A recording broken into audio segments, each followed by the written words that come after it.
مولانا جعفر خان صاحب قبلہ کا ہم بھی سنیں گے، آپ بھی سنیں گے، اور اپنے آنے والے رمضان کو حضرت کی نصیحت آموز گفتگو کے ساتھ یادگار بنائیں گے۔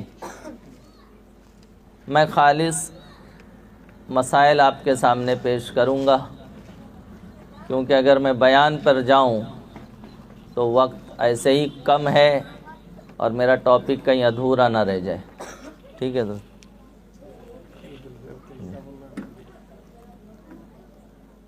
ایک روایت سماعت فرما لیں کہ زندگی میں اگر کسی کو رمضان نصیب ہو تو یاد رکھو اس پر اللہ کا بہت بڑا انعام ہے۔ سبحان اللہ۔ یہ بڑے فضل کی بات ہے کہ مولا کریم ہمیں ایک مرتبہ پھر اپنے کرم سے ماہ رمضان نصیب فرما رہا ہے۔ رمضان کا پانا ایمان اور احتساب کے ساتھ گناہوں سے بچتے ہوئے اس کی قدر کر لینا، اس سے بڑا کوئی انعام نہیں دنیا میں۔ میرے عزیزوں، ایک روایت سن لیں۔ حدیث شریف کا مفہوم ہے، ایک قبیلے کے دو لوگ آقا علیہ السلام کی بارگاہ میں حاضر ہوئے، مشرف باسلام ہوئے اور صحابیت سے مالا مال ہوئے، مشرف ہوئے، علم، عمل، تقوی و طہارت میں وہ یکتائے روزگار رہے، بہت اعلیٰ مقام تھا۔ ان میں کے ایک ساتھی، آواز کم مت کرو، ان میں کے ایک ساتھی ایک غزوے میں جام شہادت نوش کر گئے اور دوسرے صحابی رسول ان کے بعد 1 سال زندہ رہے، اور پھر ان کا گھر میں فطری موت کے ساتھ گھر میں موت آئی، وصال ہوا۔ ان کے وصال کے بعد حضرت طلحہ انصاری رضی اللہ تعالیٰ نے خواب میں دیکھا کہ دونوں جنت میں ہیں، لیکن جنت میں دونوں ہیں، لیکن جنہیں گھر پر بستر پر موت آئی ان کا مقام جنت میں شہید سے بھی زیادہ بلند ہے۔ سبحان اللہ۔ وہ ساتھی جو آقا علیہ السلام کے ساتھ غزوے میں شہید ہوئے، غزوہ اس جنگ کو کہتے ہیں جس میں بنفس نفیس مصطفیٰ جان رحمت صلی اللہ علیہ وسلم تشریف لے جائیں دشمنوں کے مقابلے میں، ایسے عظیم جنگ میں انہوں نے جام شہادت نوش کیا، اور دوسرے صحابی کو 1 سال بعد گھر میں بستر پر موت آئی، لیکن حضرت طلحہ انصاری رضی اللہ تعالیٰ نے خواب میں دیکھا کہ جنہیں گھر میں موت آئی ان کا مقام جنت میں شہید سے بھی زیادہ بلند ہے۔ سبحان اللہ۔ فجر کی نماز کے لیے حاضر ہوئے، پھر بارگاہ ناز صلی اللہ علیہ وسلم میں سارا معاملہ بیان کیا اور عرض کیا، یا رسول اللہ صلی اللہ تعالیٰ علیہ وسلم، جنہیں گھر میں موت آئی اس کا درجہ شہید سے بھی زیادہ کیسے بلند ہو گیا؟ تو میرے آقا علیہ السلام نے فرمایا، سنو سنو، کیونکہ وہ شہید کے بعد 1 سال زیادہ زندہ رہے اور انہوں نے 1 ماہ رمضان شہید سے زیادہ پایا اور اس کی قدر کی، اس لیے ان کا درجہ بلند ہو گیا۔ سبحان اللہ۔ میرے پیارے آقا علیہ السلام کے پیارے دیوانوں، اس واقعے سے اندازہ لگائیں کہ ہم گنہگاروں کو، ہم سیاہ کاروں کو یہ مہینہ جو مولا کریم اپنے فضل سے عطا فرما رہا ہے، یہ کتنے کرم کی بات ہے۔ لہٰذا مسلمانوں، آنے والے مہینے کی قدر کر لینا، آنے والے مہینے میں اس سے پہلے اپنے گناہوں سے سچے دل سے توبہ کر کے اللہ کو منا لو، کیونکہ میرے آقا علیہ السلام نے نے ارشاد فرمایا اگر میری امت جان جاتی رمضان کیا ہے تو دعا کرتی ہمیشہ رمضان رہے۔ اللہ اکبر، یہ عالم ہے، اور خود سید المعصومین ماہ رمضان کو پاتے تو کتنی عبادت ہوتی، کتنی تلاوت کی کثرت ہوتی۔ 9 رمضان آقا علیہ السلام کی ظاہری حیات میں آیا۔ جب عمر شریف کا آخری رمضان تھا تو آقا علیہ السلام کا معمول تھا ہر سال رمضان شریف میں حضور علیہ السلام آخری عشرے کا اعتکاف فرماتے تھے، لیکن جب آخری رمضان آیا تو اس میں 10 دن کا نہیں بلکہ 20 دن کا اعتکاف کیا۔ سبحان اللہ، 2 عشرے کا اعتکاف کیا۔ ہر سال جتنا قرآن نازل ہوتا وہ اللہ اکبر جبریل امین کو سناتے اور جبریل امین آقا علیہ السلام کو سناتے، لیکن آخری سال میں حضرت عبداللہ بن مسعود رضی اللہ تعالیٰ عنہ کو اس شرف حاصل ہے کہ حضور علیہ السلام نے ایک ختم قرآن نہیں کیا، 2 ختم قرآن فرمائے۔ سبحان اللہ، ہر سال ایک ختم قرآن، اس میں 2 ختم قرآن فرمایا۔ ہر سال 10 دن کا اعتکاف، عمر شریف کے آخری رمضان میں 20 دن کا اعتکاف فرمایا۔ تو شارحین حدیث بیان کرتے ہیں وجہ یہ ہے کہ حضور علیہ السلام پر یہ بات عیاں ہو گئی تھی، ظاہر ہو گئی تھی کہ اب مجھے ظاہری زندگی میں رمضان نہیں ملے گا، اس لیے آقا علیہ السلام نے عبادت کی اور مقدار بڑھا دی، اعتکاف کے ایام بڑھا دیے، تلاوت کی اور کثرت فرمائی۔ یہ سید المعصومین کا انداز ہے، یہ جان ایمان جان عبادت کا انداز ہے۔ تو بتاؤ مسلمانوں ہمیں کتنی عبادت کی کثرت کرنی چاہیے۔ اس لیے ٹائم پاس نہیں کریے گا رمضان میں، گیم میں، کھیل کود میں، فضول بیٹھک میں، ذکر و اذکار کی پابندی کرو، تراویح کا اہتمام کریں، اور جو ہے سحری کے لیے بیدار ہوں تو 10-15 منٹ پہلے بیدار ہو جائیں، نماز تہجد ادا کریں، وہ وقت دعاؤں کی مقبولیت کا ہے۔ اللہ کی بارگاہ میں گڑ گڑائیں، آنسو بہائیں، اور اللہ عز و جل شانہ کو خوب منانے کی کوشش کریں۔ اللہ عز و جل شانہ علم و عمل کی توفیق عطا فرمائے۔ میرے پیارے آقا علیہ السلام کے پیارے دیوانوں، اب ہم بڑھتے ہیں مسائل شریعہ کی طرف۔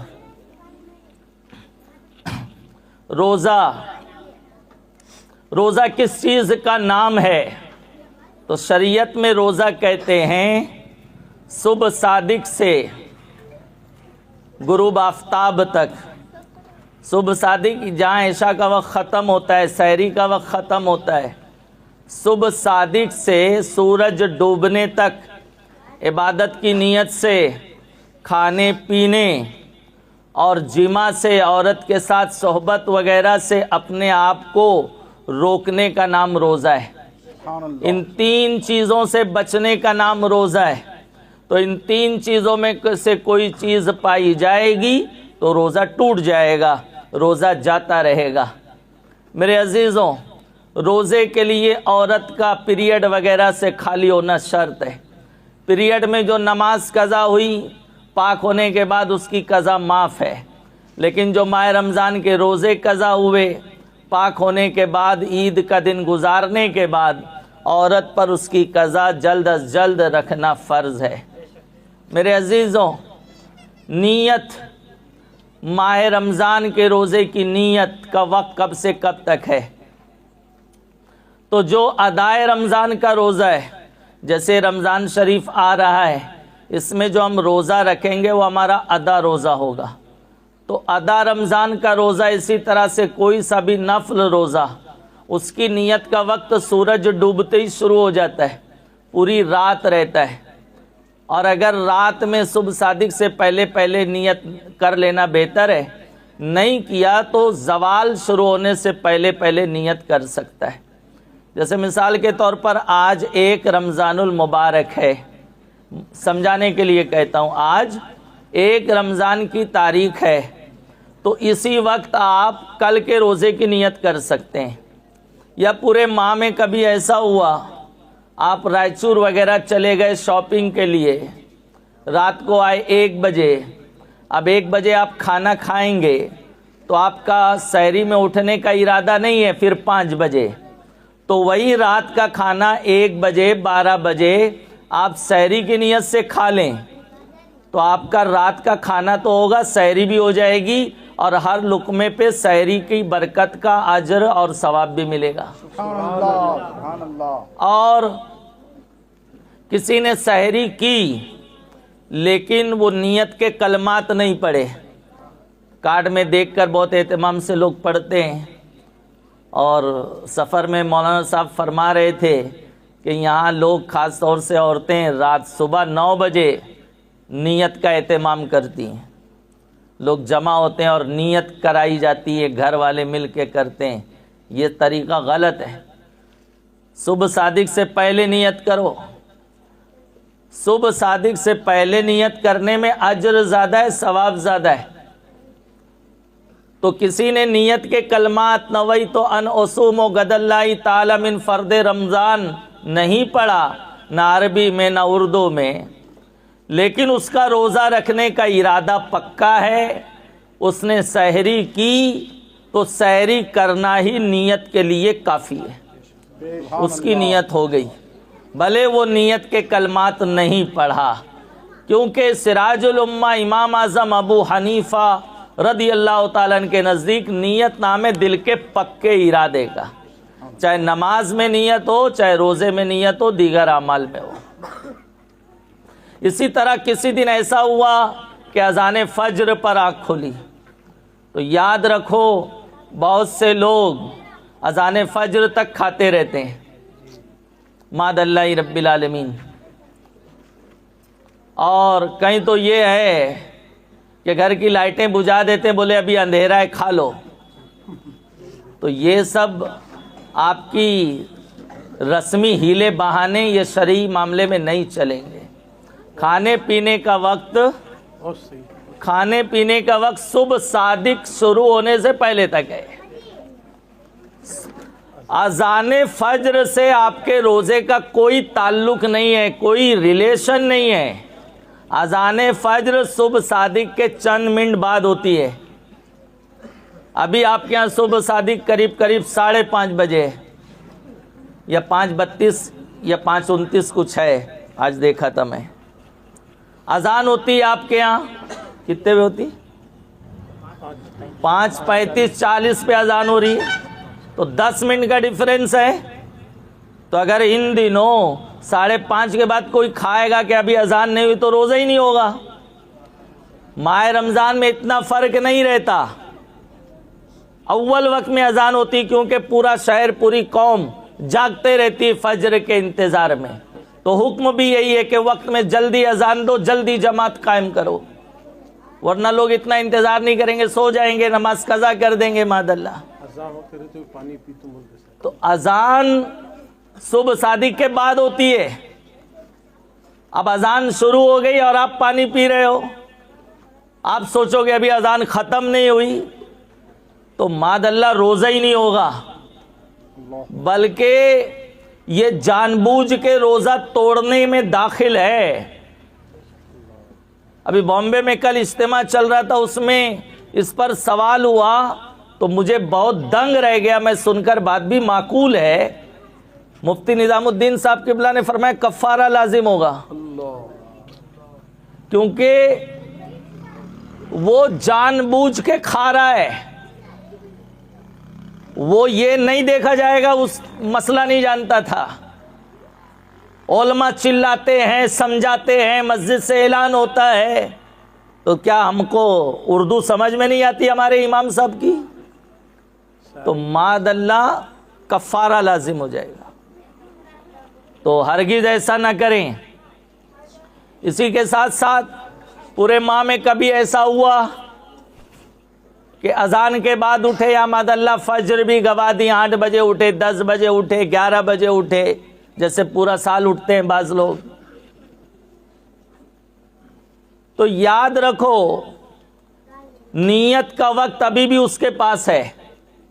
زوال شروع ہونے سے پہلے نیت کی جا سکتی ہے، لیکن ہاں بات اتنا ہے کہ یہ احتیاط کرنی ہوگی، بغیر کھائے پیے نیت کرے گا، کھائے پیے گا نہیں کچھ، اور یہ نیت کرے گا میں صبح صادق سے روزے سے ہوں، صبح 10 بجے سے روزے سے یہ نیت کرے گا تو روزہ ہی نہیں ہوگا. یہ نیت کرے گا میں صبح صادق سے روزے سے ہوں. میری بات سمجھ میں آ رہی ہے آپ لوگوں کو؟ بولو بلند آواز سے سبحان اللہ. جی کوئی بھی مسئلہ میں بیان کروں بات کمپلیٹ ہو تو سبحان اللہ بولو تاکہ میں سمجھوں میری گفتگو آپ کو سمجھ میں آ رہی ہے. ہم درسگاہ میں بیٹھے ہیں, تقریر میں آپ کو بولنے کی اجازت نہیں رہتی ہے, اس میں بھی تو سبحان اللہ بولتے ہیں آپ, لیکن یہ ہم سیکھنے سکھانے کی مجلس ہے. بلکہ آپ کو کچھ کوشچن ہو تو آپ کھڑے ہو کے کر بھی سکتے ہیں, انشاءاللہ ہم اس کو آپ کو سمجھا دیں گے. ایسے نہیں کہ ہم بول کے گزر جائیں آپ بولیں ہاں سمجھ میں آ رہا.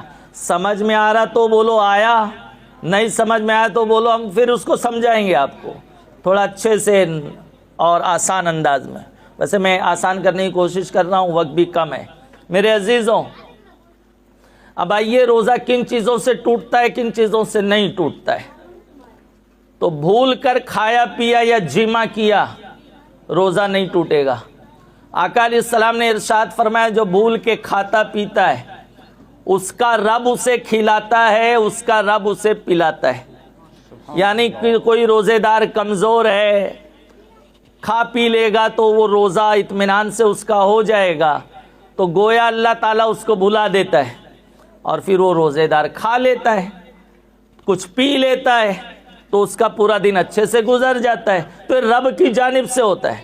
لیکن یاد آنے پر, خود یاد آ گیا یا کسی بھائی نے یاد دلا دیا اب یاد آ گیا, تو جو منہ میں نوالا ہے یا شربت کا پانی کا جو گھونٹ منہ میں ہے اسے اگلنا ہوگا. اگر اسے نگل لیا یہ سمجھ کر کے اب دوسرا نوالا نہیں کھائیں گے, اس کو کیا باہر کرنا, خالی کھانا ضائع ہوگا, یہ سب خیال کر کے حلق کے نیچے اتار لیا تو ماد اللہ کفارہ لازم ہو جائے گا. 61 روزے رکھنے پڑیں گے, 60 کفارے کے ایک قضا کے, کیونکہ جان بوجھ کے کھایا ہے وہ. اس لیے بھول کر کتنا بھی کھا لے کوئی حرج نہیں, یاد آنے پر ایک دانہ پانی کا ایک بوند حلق کے نیچے نہیں اتارا جائے گا, ورنہ کفارے کی زد میں آئے گا وہ. میرے عزیزوں, اسی طرح سے منہ وغیرہ سے خون نکلا روزہ نہیں ٹوٹتا. عوام میں تو یہ مشہور ہے کہیں سے بھی خون نکلا, سر سے, پیر سے, ہاتھ پر, پیٹھ سے, وہ سمجھتے ہیں روزہ ٹوٹ جائے گا. ہرگز نہیں ٹوٹے گا. اسی طرح بلڈ ڈونیٹ کرنے سے, خون ٹیسٹ کرانے سے بھی روزہ نہیں ٹوٹتا. لا بلڈ ڈونیٹ کرنے سے روزے کی حالت میں بچیں گے کہ کبھی ایسا نہ ہو کہ بلڈ ڈونیٹ کرنے کی بنیاد پر آپ کو اتنی کمزوری ہو جائے کہ آپ کا رمضان میں روزہ رکھنا آپ کے لیے تکلیف کا سبب بن جائے تو مکروہ ہوگا. اور کہیں ایسا ہے کہ وہ ڈاکٹر آپ بلڈ ڈونیٹ کرنا چاہو تو وہ آپ کو ایکسٹرا آرڈینری چیز کھلاتے ہیں, جوس پلاتے ہیں, دودھ پلاتے ہیں. تو اب اگر دودھ وغیرہ پی کر آپ نے روزہ توڑ کے بلڈ ڈونیٹ کیا تو کفارہ بھی لازم آ جائے گا, اس کا بھی خیال ہوگا. میرے عزیزوں, منہ سے خون نکلا روزہ نہیں ٹوٹے گا, لیکن ہاں منہ سے خون نکلا اور آپ نے اس کو حلق کے نیچے اتار لیا یا وہ خود بخود اتر گیا اور حلق میں اس کا ٹیسٹ پایا گیا, اگر اس لمحے جس وقت حلق کے نیچے بلڈ اترا آپ کا روزہ دار ہونا یاد ہے تو روزہ ٹوٹ جائے گا. اور اگر روزہ دار ہونا بھولا ہے تو جس طرح کے بھول کے کھانے پینے سے نہیں ٹوٹے گا ابھی بھی نہیں ٹوٹے گا. اسی طرح سے تھوک نگلنے سے روزہ نہیں ٹوٹتا. بھائی پورا سال آپ تھوک نگلتے ہیں نا, یہاں 1 گھنٹے سے بیٹھے کوئی تھوکنے جا رہا ہے کیا کنارے؟ جیسے ابھی آپ تھوک نگل رہے ہیں ایسے ہی روزے کی حالت میں نگل سکتے ہیں, چاہے وہ نارمل تھوک ہو, چاہے کف ہو, چاہے بلغم ہو. نہ بلغم نگلنے سے روزہ جاتا ہے نہ تھوک نگلنے سے روزہ جاتا ہے. حتیٰ کہ صدر الشریعہ علیہ رحمہ نے بار شریعت میں مکروہات کے باب میں فرمایا کوئی بہت دیر تک منہ میں تھوک جمع کیا, اتنا جمع کیا کہ پورا منہ اس کا بھر گیا, اگر تھوک دے تو گلاس لبریز ہو جائے, لیکن وہ تھوکا نہیں, اس کو نگل گیا, حلق کے نیچے اتار لیا, جب بھی روزہ نہیں ٹوٹے گا.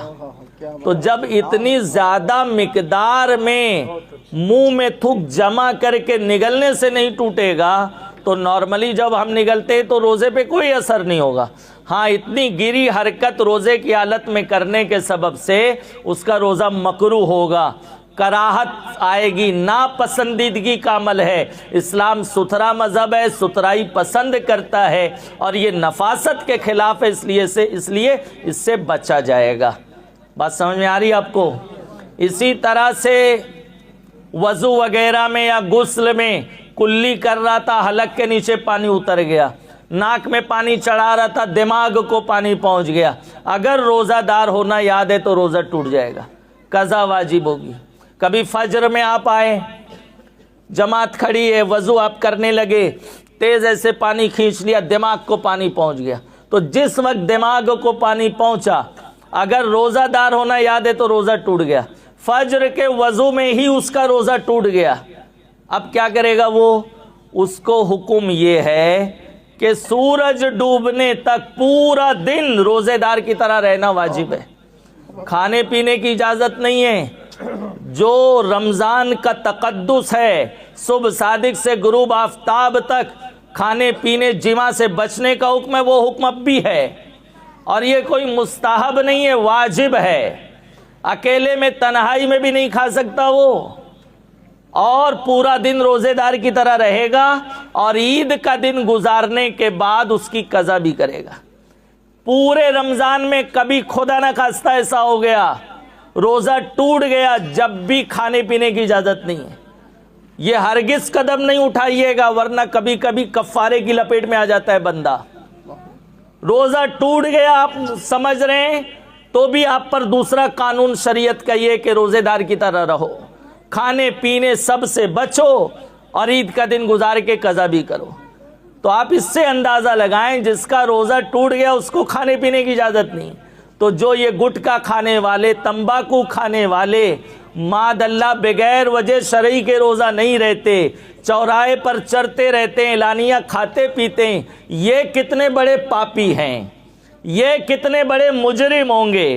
ارے جس روزے دار کا روزہ ٹوٹ گیا اس کو بھی کھانے پینے سے روکا گیا ہے، اور یہ جو رہتے ہی نہیں ہیں اور کھاتے پیتے ہیں، یہ کتنے بڑے جو ہے پاپی ہیں، اور کتنے بڑے شریعت کے نزدیک مجرم ہیں، اس کو سمجھا جا سکتا ہے۔ اسی طرح الٹی ہو گئی، احتلام ہو گیا، نائٹ فال ہو گیا، روزہ نہیں ٹوٹتا، ہرگز نہیں ٹوٹتا۔ کیسے کبھی روزہ نہیں ٹوٹے گا، تھوڑی ہو یا زیادہ ہو، منہ بھر ہو، منہ بھر سے کم ہو۔ منہ بھر کہتے ہیں جو روکنے سے آسانی سے روکی نہ جا سکے، اس میں کھانا آئے، پانی آئے، خون آئے، پتلا خون آئے، جمع ہوا خون آئے، بلغم آئے، روزہ نہیں ٹوٹتا الٹی ہونے سے۔ کبھی کبھی ایسا ہوتا ہے آپ کو قے آئے گی، سینے تک آئی لوٹ گئی، کبھی اور گلے تک آئی لوٹ گئی، حلق میں مرچ مسالہ محسوس ہونے لگا، کھٹاس محسوس ہونے لگا، کھٹا پن، لیکن وہ لوٹ گئی، تب بھی روزہ نہیں ٹوٹے گا۔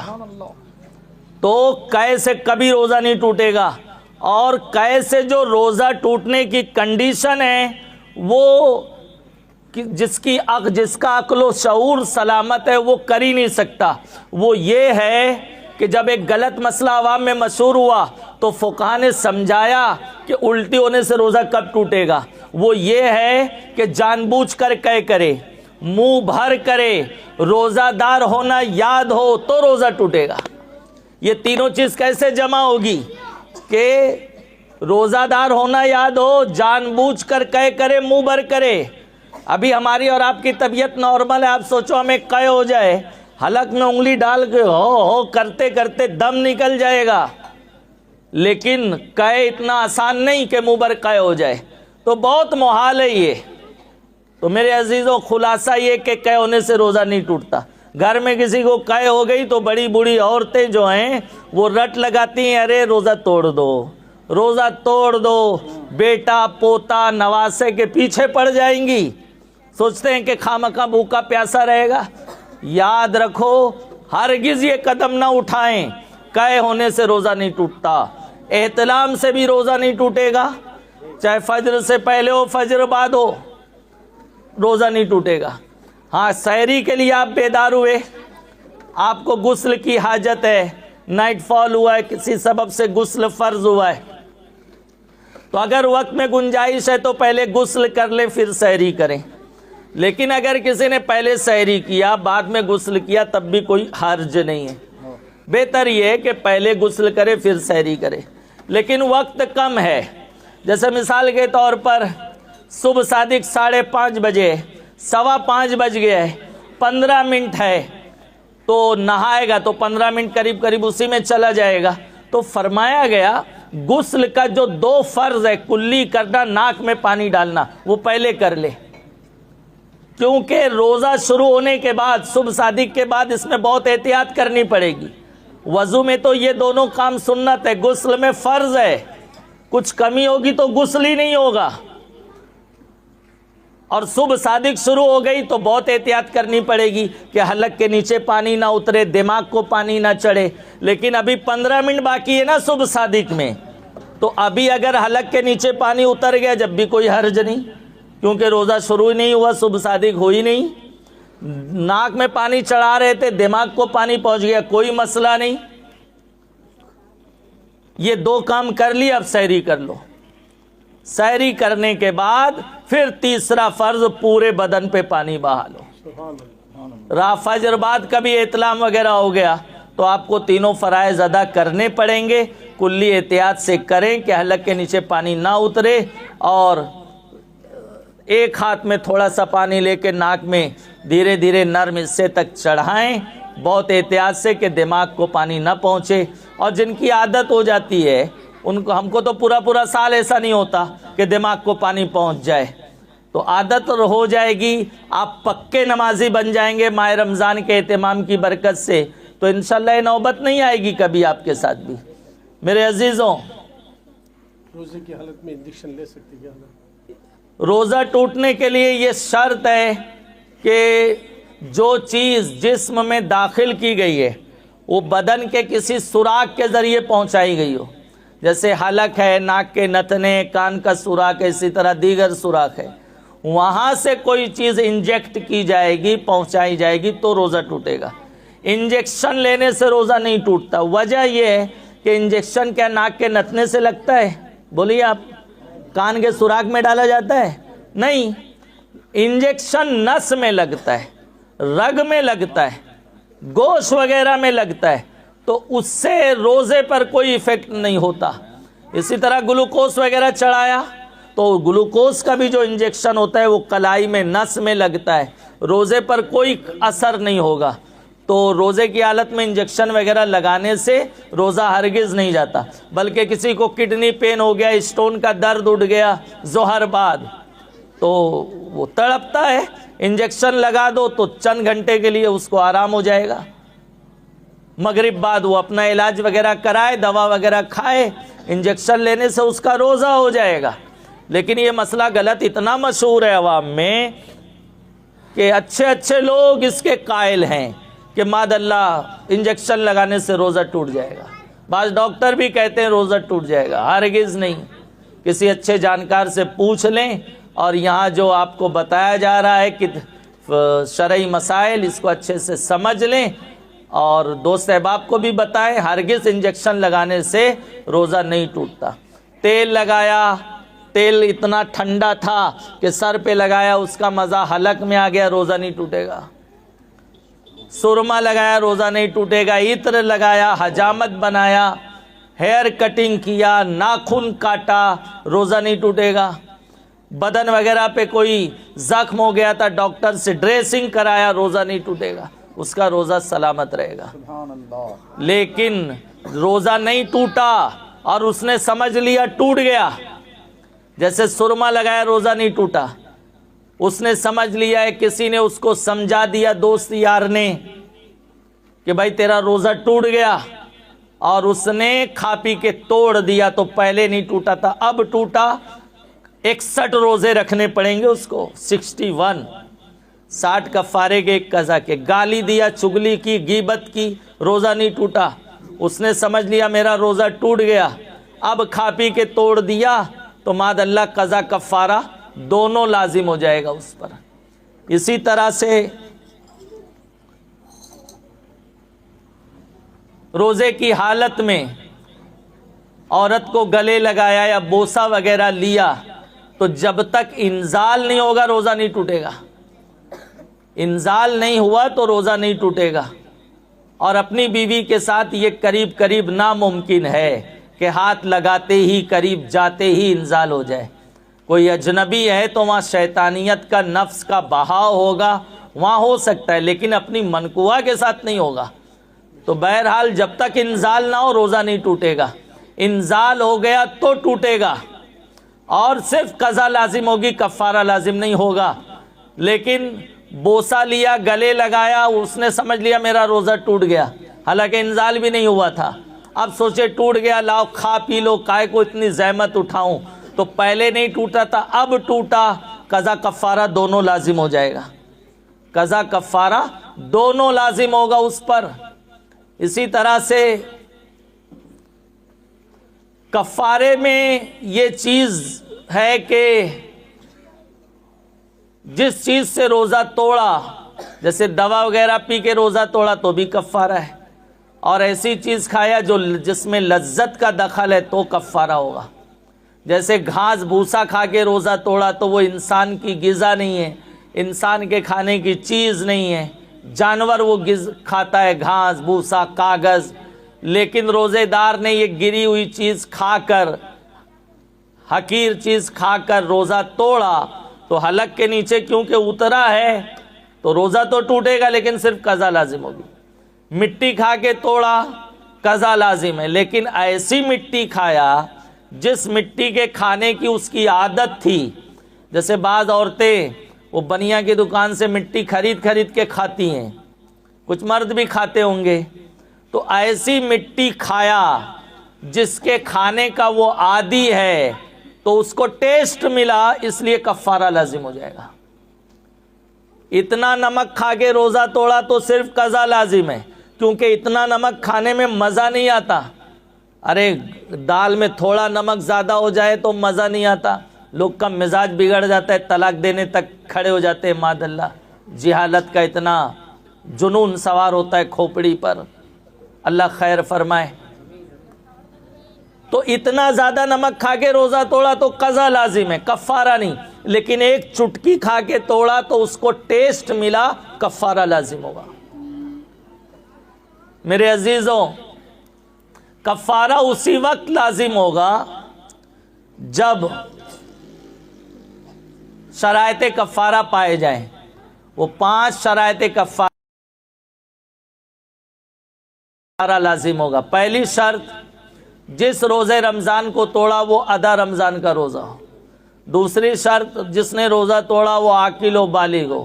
تیسری شرط، روزہ توڑنے والا مقیم و مسافر نہ ہو. چوتھی شرط، جس روزے رمضان کو توڑا اس کی نیت رات ہی سے کی ہو، یعنی صبح صادق سے پہلے کی ہو.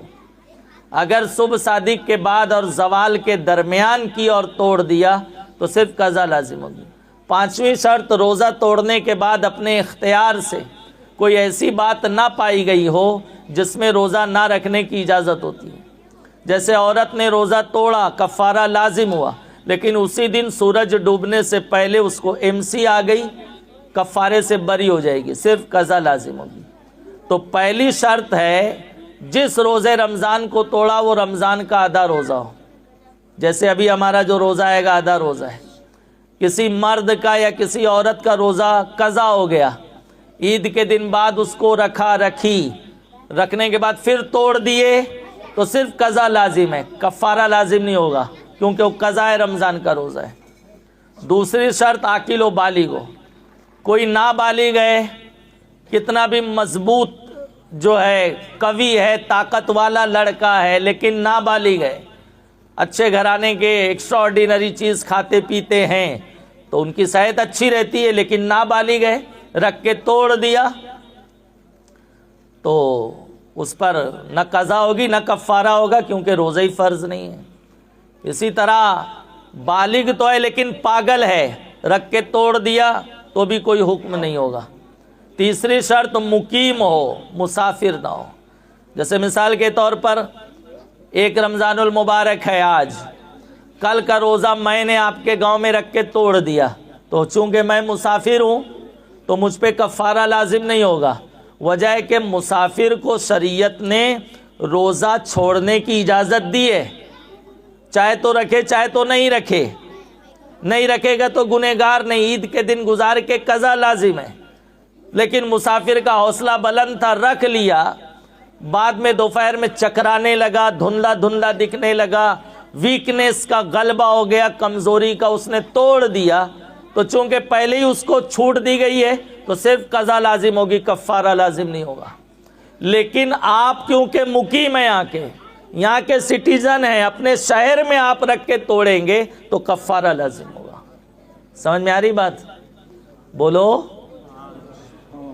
چوتھی شرط یہ، جس روزے رمضان کو توڑا اس کی نیت رات ہی سے کی ہو، یعنی صبح صادق سے پہلے رات سے نیت کی اور توڑ دیا تو کفارہ لازم ہے۔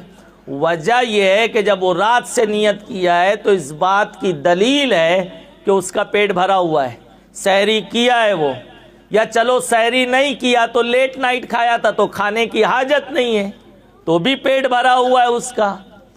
اب کھایا ہے پیا ہے پھر بھی نہیں رکھا، توڑ دیا تو کفارہ لازم ہو جائے گا۔ لیکن ایک شخص صبح 9 بجے نیت کیا ہے تو وہ بھوکا پیاسا ہے، خالی پیٹ ہے، لیکن نہیں رکھ سکا، توڑ دیا، تو چونکہ آلریڈی وہ بھوکا پیاسا تھا اس لیے شریعت اس پہ کفارے کی سزا اس کو نہیں دیتی، صرف قضا لازم ہوگی۔ پانچویں شرط، جس روزے رمضان کو توڑا، روزہ توڑنے کے بعد اپنے اختیار سے کوئی ایسی بات نہ پائی گئی ہو جس میں شریعت روزہ نہ رکھنے کی اجازت دیتی ہے۔ عورت کی ایک میں نے مثال دے دی، MC آ گئی تو کفارے سے نکل جائے گی۔ کسی مرد نے یا کسی عورت ذات نے روزہ توڑا، روزہ توڑنے کے بعد اسی دن شدید بیمار ہو گیا، ہارٹ اٹیک آ گیا، تو اب ٹریٹمنٹ نہیں ہوگا، دوا وغیرہ نہیں دی جائے گی تو جان جانے کا خطرہ ہے، تو شریعت اس کو اجازت دے گی روزہ توڑنے کی، تو کفارے سے نکل جائے گا۔ لیکن شرط اس میں یہ ہے کہ یہ چیزیں اس کے مرضی سے نہ پائی گئی ہوں۔ جیسے ابھی آپ نے سمجھ لیا، اب کوئی ایسی غلطی ہو گئی، کفارہ لازم ہو گیا، اب کفارے سے بچنے کے لیے چاقو لے کر اپنے پیٹ میں خود ہی جو ہے زخمی کر دیا اپنے آپ کو کہ میں کفارے سے بچ جاؤں، تو نہیں بچ سکے گا، کیونکہ یہ اس کے اپنے چاہنے سے ہوا۔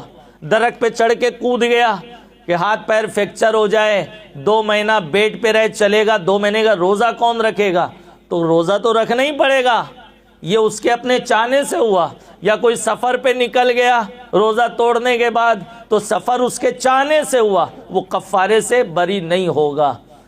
ایک روزے کا کفارہ یہ ہے کہ لگاتار 60 روزے رکھنے پڑیں گے، 61 روزے، 60 کفارے کے اور ایک قضا کے، اور وہ بھی ایسے رکھنے پڑیں گے کہ اس میں کوئی گیپ نہیں ہوگا، کوئی ناگا نہیں ہوگا۔ حتیٰ کہ 59 روزے رکھ لیا تھا، 59، آپ لوگ کیا بولتے؟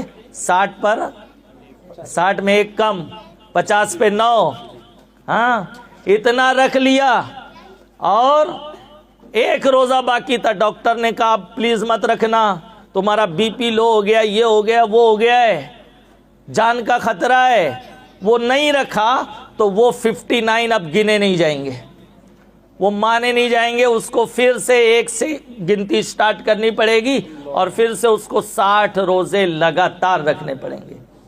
ہاں یہ ہے کہ عورت پہ کفارہ لازم ہوا تو مہینے میں مخصوص ایام پیریڈ کے آتے ہیں جس میں روزہ رکھنا ہی حرام ہے، تو MC سے پہلے اور بعد والے ملا کر 60 ہونے سے اس کا کفارہ ادا ہو جائے گا۔ بہرحال یہ میں نے بہت فاسٹ، پون گھنٹہ مجھے دیا گیا تھا اور اس پر میں نے اپنی باتیں پیش کر دی ہیں۔ بہت سی باتیں ہیں، اگر وہ سب چھیڑی جائے تو تقریباً گھنٹہ 1.5 گھنٹہ درکار ہے۔ میں نے بنیادی مسائل آپ کو سمجھائے ہیں، پھر بھی کوئی بات نہ سمجھ میں آئی ہو تو آپ ملاقات کر کے پوچھیں، اور علاقائی علماء سے پوچھیں۔ ہمارے مشفق و کرم فرما مولانا جعفر خان صاحب قبلہ سے آپ کانٹیکٹ میں رہیں، رابطے میں رہیں، ان سے پوچھ لیں۔ ایک لوگوں کا بہت ایک مزاج بنتا جا رہا ہے، دیکھی دیکھا بغیر ٹوپی کے لوگ نماز پڑھنے لگے، ڈریسنگ کریں گے ایک دم ہائی فائی اپنے حساب سے، لیکن ایک ٹوپی گھر سے نہیں لے کر آئیں گے. وہ مسجد کی ٹوپی لیں گے، وہ بھی چٹائی کی پھٹی پرانی، اللہ کی بارگاہ میں کھڑے ہو جائیں گے. جبکہ حکم ہے کہ نماز کے لیے آؤ تو زینت حاصل کرو، سبحان اللہ. اچھے سے اچھا پوشاک پہن کر آؤ. آقا نعمت تاجدار اہل سنت سرکار مفتی اعظم ہند رضی اللہ تعالیٰ عنہ جب 5 وقتہ نماز کے لیے جاتے تھے تو اتنے اہتمام سے جاتے تھے کہ دیکھنے والے کو لگتا تھا دولہا بارات لے کے جا رہا ہے. ہم لوگ کیا کرتے ہیں رمضان میں وہی نائٹی پہن کے آ جاتے ہیں. نوجوان ہمارے نائٹی پہن کے آ جاتے ہیں. جو کپڑا سونے کے لیے مخصوص کیا ہے اس کو نماز کے لیے، اللہ اکبر. وہ نائٹی پہن کے آپ ولیمے میں جائیں گے کیا؟ فنکشن میں جائیں گے؟ آپ بولیں گے ڈریس چینج کر کے آتا. نماز کے لیے ایسے ہی اٹھ کے چلے، اتنا رف اینڈ ٹف. اللہ خیر فرمائے. ٹوپی لگائیں. ٹوپی ادب و احترام کا تقاضا ہے، لگائی جائے. آقا علیہ السلام نے کوئی نماز بغیر امامے کے نہیں ادا فرمائی. سبحان اللہ. امامے کا اہتمام کرتے تھے. تو آپ امامہ نہیں باندھتے تو کم از کم ٹوپی لگائیں، جو بزرگوں کا طریقہ ہے، مستحب ہے. اور بغیر وجہ شرعی کے کوئی ننگے سر نماز پڑھتا ہے، بوجھ معلوم ہوتا ہے، گرمی لگتی ہے، تو یہ سب اس کا ہیلا بہانہ ہے. نماز تو ہو جائے گی لیکن مکروہ تنزیہی ہوگی، ناپسندیدہ ہے، ثواب میں کمی کا سبب بنے گا. اس لیے اچھے اہتمام سے آئیں، مسجد جائیں، خاص طور سے ماہ رمضان میں، اور خوب اللہ کی بارگاہ میں گڑ گڑائیں اور پکے نمازی بن جائیں اس رمضان کے بعد سے. صرف ماہ رمضان والے نمازی نہیں، ہمیشہ کے لیے نمازی بن جائیں. اللہ سے اس کے فضل کی بھیک مانگیں کہ مولا تو نے اپنے فضل سے رمضان دیا ہے تو اپنے فضل سے ہماری زندگی میں ہمیشہ کے لیے پیشانیوں میں سجدوں کی تڑپ عطا فرما دے. سبحان اللہ. بس اسی پہ میں اکتفا کرتا ہوں. دوران گفتگو کسی طرح کی خطا ہوئی ہو تو مولا کریم میری خطا کو معاف فرمائے. وما علینا الا البلاغ. السلام علیکم ورحمۃ اللہ وبرکاتہ. چند اشعار نعت پاک کے عالی جناب. لو پڑھو. ماشاءاللہ ٹھیک ہے. بہت اچھا. لو جی چند اشعار. ہمارے